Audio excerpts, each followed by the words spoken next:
Hello guys, good morning everyone. आज बात होगी शोएब आफ्ताब जिन्हें ऑल इंडिया रैंक फर्स्ट हासिल किया है, नीट 2020 का टॉपर। तो फाइनली इनका रिजल्ट आ चुका है। इनने 720 आउट ऑफ 720 मार्क्स गेन किए हैं। तो इनका इंटरव्यू हुआ है और इंटरव्यू में इनने बताया है कि इनकी नीट की स्ट्रेटेजी क्या थी, ये किस तरीके से पढ़ाई करते थे, किस टाइप के परिवार से ये बिलोंग करते हैं, उन सब से रिलेटेड इनने बातें की है, कहाँ से इनने कोचिंग ली है। ठीक है, तो वो सब चीज़ें हम जानते हैं। तो देखिए, दिया है नीट 2020 का रिजल्ट डिक्लेयर हो चुका है और टॉपर का ताज शोएब आफ्ताब के सिर चढ़ा है। National eligibility cum entrance test की परीक्षा में टॉप करते ही उन्होंने इतिहास रच दिया है। क्योंकि अगर मैं नीट पहले 2018-19 या पहले की जितने प्रीवियस ईयर है उनकी बात करूँ तो आज तक कभी ऐसा नहीं हुआ है कि 720 आउट ऑफ 720 मार्क्स स्टूडेंट्स के आए हो। ये फर्स्ट टाइम इंडिया में ऐसा हुआ है कि इतने आपके फुल मार्क्स इनके आए हैं। ठीक है, और ये एक अकेला स्टूडेंट नहीं है, एक लड़की और बोली जा रही है, आकांक्षा नाम है, जिनका न्यू दिल्ली से बिलोंग करती है। उनके भी बोले जा रहे हैं कि 720 आउट ऑफ 720 मार्क्स है।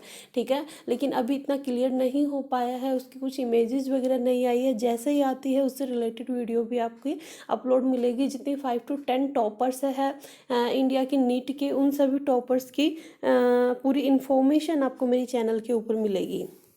अब देखिए, पिता को हुआ था नुकसान, हौसले पर नहीं पड़ा असर। एक्चुअल में ये एक पुअर फैमिली से बिलोंग करते हैं शोएब आफ्ताब जी। तो किस तरीके से पिता को नुकसान हुआ था हम वो देख लेते हैं। एक छात्र के रूप में शोएब बताते हैं कि वो अच्छे थे, लेकिन कामयाबी की इस मंजिल तक पहुंचने में उन्हें मुश्किलों का सामना करना पड़ा था। जब वह 8वीं कक्षा में थे, उस समय उनके पिता जो एक चाय व्यापारी थे, उनको ज़बरदस्त फाइनेंशियल नुकसान हुआ था। देखिए वो क्या थे, एक चाय व्यापारी थे। ठीक है, फाइनेंशियल नुकसान की वजह से उनके पिता ने पेशा बदला और ऐसे सूरत में शोएब को डर सताता था कि पता नहीं वो कोटा में कोचिंग की मदद ले सकते हैं या नहीं। ठीक है, उनने पहले से सोच रखा था कि उनको मेडिकल लाइन में जाना है, लेकिन फैमिली की कंडीशन ऐसी नहीं थी, जिस वजह से वो डरते थे कि पता नहीं वो क्लासेस ले पाएंगे या नहीं ले पाएंगे, कोचिंग ले पाएंगे या नहीं ले पाएंगे। कहाँ से ली थी इनने कोचिंग? तो इनने ली थी कोटा से कोचिंग। शोएब बताते हैं कि उनके पिता की निर्माण व्यवसाय में किस्मत आजमाई। उनके पिता कंस्ट्रक्शन का काम करने लगे और वो कोटा में कोचिंग के लिए सक्षम हो पाए। उनकी माँ सपने को सच में बदलने के लिए मेरे और मेरी छोटी बहन के साथ मेरे साथ उड़ीसा से कोटा की ओर रुख किया। उनकी माँ, उनकी बहन और शोएब आफ्ताब जी वो सब कोटा आ गए थे कोचिंग के लिए। ठीक है, और यह सुनिश्चित किया कि मैं अपनी पढ़ाई पर ध्यान केंद्रित कर सकूं। लेकिन यह शुरुआत कोई खास नहीं थी। दरअसल कक्षा 11 में मेरे अंक ठीक नहीं थे। मैं खुद को बेहतरीन नहीं मानता था।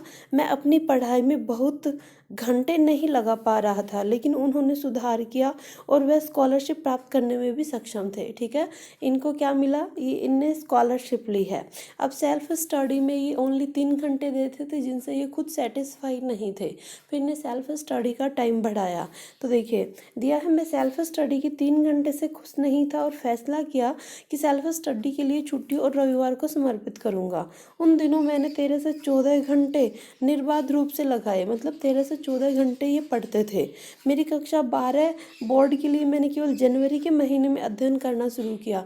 12th के लिए ये ओनली जनवरी से पढ़ना शुरू किया था, बाकी टाइम ये नीट की ही तैयारी कर रहे थे। शोएब ने अपनी सीबीएसई कक्षा 12th की बोर्ड परीक्षाओं में 100% अंक हासिल किए। अपने भविष्य की ओर देखते हुए शोएब ने साझा किया कि वह बहुत खुश है और अपनी सारी सफलता का श्रेय अपनी माँ को देते हैं, जो उनके साथ खड़ी रही और बिना शर्त का समर्थन किया।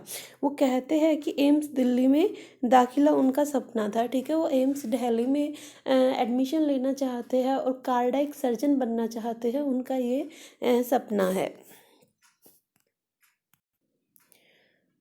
तो ये थी पूरी हिस्ट्री शोएब आफ्ताब की कि उनने किस तरीके से नीट की तैयारी की है, कितने घंटे वो पढ़े हैं और कैसे वो अपनी माँ को और बहन को नीट की तैयारी के लिए, खुद की तैयारी के लिए यहाँ पर लेके आए और उनने इतनी मेहनत की और मेहनत रंग भी लाई और फाइनली उनने अपना रिजल्ट भी अच्छा बनाया।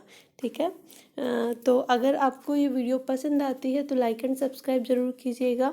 आपकी कट ऑफ से रिलेटेड बहुत जल्द जो वीडियो होगी वो अपलोड होगी, क्योंकि पहले एनालिसिस होगा कि स्टूडेंट्स के कितने मार्क्स आए हैं, उस अकॉर्डिंग उनका रैंक कितना है, और फिर कट ऑफ का पता चलेगा, ऑल इंडिया कोटा की कट ऑफ का पता चलेगा, और उसके बाद स्टेट वाइज कोटा का पता चलेगा। ठीक है, ओके, थैंक यू फ्रेंड्स।